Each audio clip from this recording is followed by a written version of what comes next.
welcome back to my channel. I've been really bad at doing my YouTube videos as always, and I promised that I was gonna get better. I know I look sexy AF today.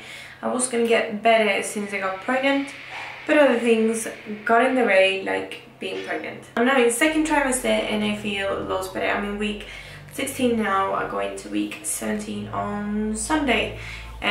So today I'm actually going to do a video for you. I'm doing freshen up mama spa routine mixed with, I'm going to be speaking about PCOS and also how we managed to conceive. Start off on the spa front first of all. Now my hair looks very greasy because it is. I've slept with it or with oil in it. I sleep with this oil in my hair. It's for volume and thickness and it's supposed to help your hair grow, etc. I've only done it 3 times. I only wash my hair once a week. So this is the 3rd time I'm washing my hair since I put the extensions in and since I got this. I sleep with this.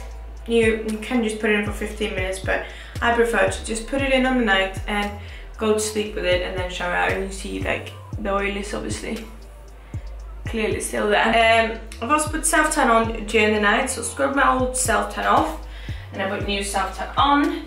And it's perfectly safe to use when you're pregnant because it's a mousse and it's not a spray. You shouldn't be using like spray tan because you could be breathing it in, etc. So I use this from, I get so out of breath these days, Rose and Caramel. So this one, just a soap you scrub with, gets rid of all your self-tan, and then this is my favorite, Velvety. And I just apply that all over my body and sleep with that as well. So I look a bit like a greasy turd in this moment, but I'm gonna have a shower now, a spa shower as I like to call it, and then I'm gonna go through all the beauty products I use to freshen up. But I'm gonna eat my cinnamon bun, and shower. I'll see you when I get out.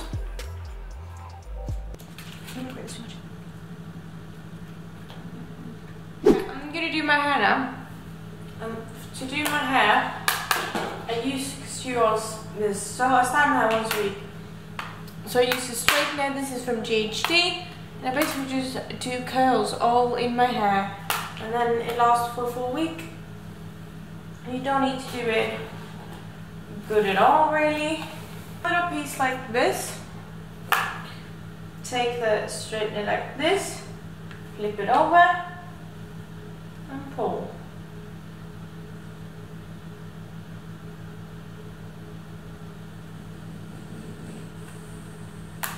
Ta-da! Look, so take the straightener, flip it over, and just let it roll down. Just like that.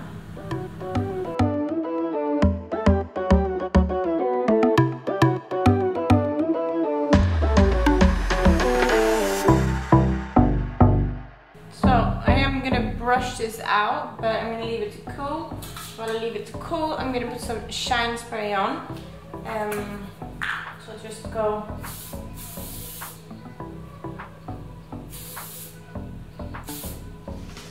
but yeah, leave that to cool, do the other side. That's bad for the week, and I just sleep with it in a braid, and it basically stays like this all the time. I'm obviously wearing extensions now.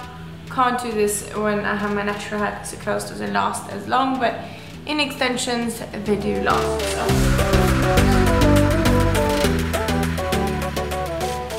Okay, guys. Oh, the only thing I have left on, it's so bright. Looking inside. The only thing I have left on this spa day is my nails. I've ordered some press-on nails, which I'm gonna push on, but they don't come until later today. So this is what I do to freshen up while in isolation. I do this once a week. Make myself feel fresh, make myself feel better, because it's not easy being pregnant all the time. And it just feels nice to look nice. Yeah, should we do a little cheeky bump date before starting the video, maybe.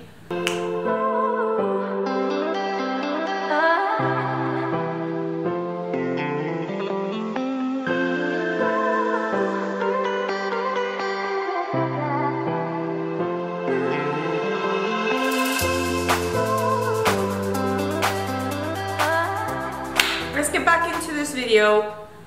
So a little disclaimer here first.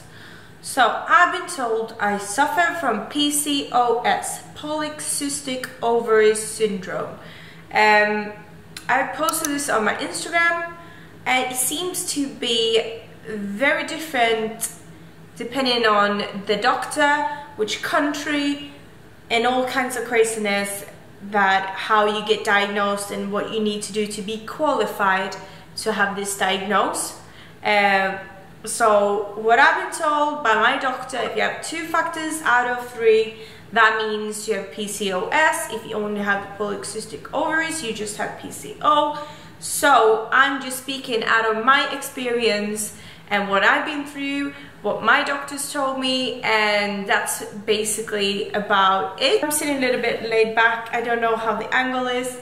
I'm gonna get my filming room for my YouTube ready shortly, but the furniture is a bit delayed due to coronavirus. I should sit up a little. Anyway, so I'm gonna speak about my own experience. So I don't want anybody to tell me this and that, they be told this and that, because it seems like it's very different depending on the doctor. So I'm just speaking out of moi. Anyway, I was told when I was 14 years old, when I went for to have an exam, I think it was the first time, she did an ultrasound and she could see that I had cysts on my ovaries and loads of them. So then and there she told me I can't have babies, basically. I've always been a baby person. I always thought it was going to be a very young mom. Obviously I'm not old, but I'm not necessarily young. I'm turning 30 this year, so I'm like, I thought it would be a bit younger, but this obviously suits my time in life a lot better than it did. I don't know, whatever. I thought I was going to be a young mom, so that was devastating. I remember crying like crazy, and now thinking back to it, I'm just so angry at this person for telling me, a 14-year-old girl, that she can't have babies in the future. Anyway, fast forward till actually last year, when we came back from traveling. We traveled 2018, came back 2018 in September. We knew we wanted to start a family, but we were staying with my husband's family for a little while before we moved into our own apartment, because we didn't know what we were gonna do, where we wanted to live or whatever, so we couldn't do it then and there. And I've also gotten back my smear saying that I need to have a colposcopy, which is a smear, but also basically a microscope up in your vag. It's nothing like, it's not a big deal anyway. So we wanted to have this results back before we started trying for a baby. So we moved into our own apartment, not this one, this is the new apartment, but the old apartment we moved into in February 2019, and up until October 2019 I had to fight to get this colposcopy. Since we've been moving around and stuff, it was really hard to get into the system, and it was just a nightmare with the NHS to have this colposcopy done. So I finally got my colposcopy in August, I think, and I got the test results back, and they told me they hadn't taken enough samples to give me an answer if I was alright. I was like, oh, you taken the utter piss. So obviously I had to wait longer. So then it was in October we got the final test results back from the smear and the colposcopy, and everything looks perfectly fine. Everything looks good. We are good to go. So in October the 10th, I took my copper coil out. I've always had irregular periods. But I can have regular periods like for 5 months I had normal periods, and then for the next 5 months maybe I don't have a single period. So I've always had regular periods, and we knew this was maybe going to be the case, but the months went on, October went on. I think I got a little bit of a period just after taking the coil out. And then November went and I didn't get my proper period. And then in December, still not period. I was taking pregnancy tests. I was obviously clinging on to hope that maybe I was pregnant, and that's why my period is not coming. I was doing ovulation tests and to see if I was ovulating, and they told me I was, or they measured the LH surge. So it doesn't tell you that an egg is actually being released, it's just telling your body's preparing for it. But still, there was no period, just loads of negative pregnancy tests, and it was just a hard couple of months, and we already felt like we waited a full year before starting even trying because of my smear results. We wanted to know that my uterus was ready to have a baby. So yeah, basically my husband saw that it was stressing me out not getting my period. We probably should have started trying earlier, but it wasn't the right time. Life has just gotten in between, and we just felt like, even though we hadn't been trying more since October and it was only December, but it's hard to try when you're not having your period. And he was also working away 5 nights a week, so if I would even ovulate, we might not be able to even have sex. So it was just, the chances of us getting pregnant all by yourself without any assistance was very, very slim. And my husband could tell that I was getting really upset about the fact that I felt like my body was letting me down, and it was stressing me out, and obviously the stress is not going to help. So he called Care Fertility. This is not sponsored, but you guys asked me what fertility clinic we use. So he called Care Fertility and booked an assessment. In this assessment, they try the sperm, the quality of my husband's sperm. And he was above average, like we told you in the other videos. There was no issues with him. I had cysts on my ovaries, and they also told them obviously that I'm not having my period. So they told me I suffer from PCOS, irregular periods, aka no ovulation, and cysts on my ovaries, and lots of them cysts as well. So they put a plan in place to put me on some medication to get me to have my period, to get me to ovulate and all that. But as I told you in the last video, I did get my period by myself, and obviously we did get aided with this medication.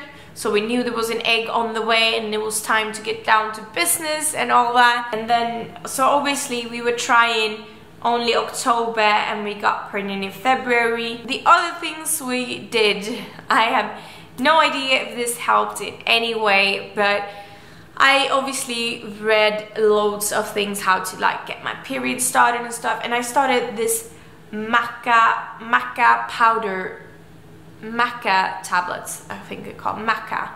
They're supposed to aid fertility, and I am pretty sure that they help me get my period back to normal, but I don't know. So I took them, and when we had sex to make a baby, I didn't go to the toilet or anything, and I lied there with my legs up in the air. Like, we tried everything because we just really wanted to increase our chances to get pregnant. So he was taking some fertility tablets, just like you can buy at Asta, just loads of vitamins. We were trying to live healthy to increase our chances, like no drinking, eating too much crap, etc., eating a nutritionist diet, working out. Like, there's only so much you can do. But obviously what helped us the most was that we got help.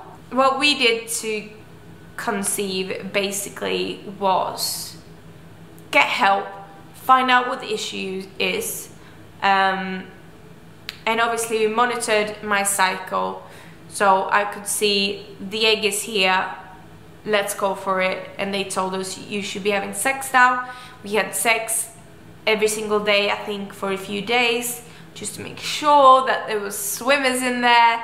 I didn't go to the toilet after we had sex. I just lie there, legs up in the air, all that nice stuff. Let them help gravity on the way, you know what I'm saying. He was taking fertility medication for men that you can buy in Asta, that's just filled with vitamins.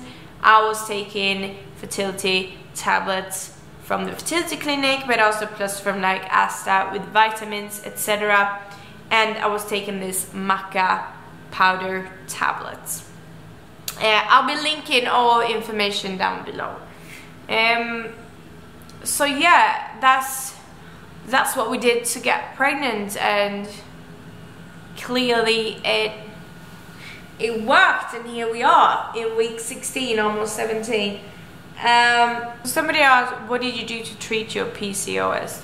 So I don't really suffer any symptoms like that you're supposed to gain weight. I think it's like facial hairs and all sorts. There wasn't really anything except that I couldn't get pregnant by myself. Other than that, I haven't really been struggling with weight gain like a lot of people do, or anything else. So I didn't do anything to keep it in control. I just let my body do what it needs to do. Anyway, you guys, I think that's about it. I don't know if this video is going to be a little bit all over the shop. I'm not so used to doing YouTube videos anymore, but if you have any questions about anything about our fertility issues or the PCOS or medications or anything, just pop them down below and I'm going to try to reply to all of your comments. Anyway, you guys, that's everything for this video. I hope you really liked it, so please press like if you do, and don't forget to subscribe. There will be loads more material coming. I am making a big effort and I am excited about sharing this journey with you, and hopefully I'll be able to share my delivery. It's a little bit hard because apparently it's forbidden in the UK, but anywho, I want to share everything with you. So thank you guys for watching, and I'll see you in the next one. Bye.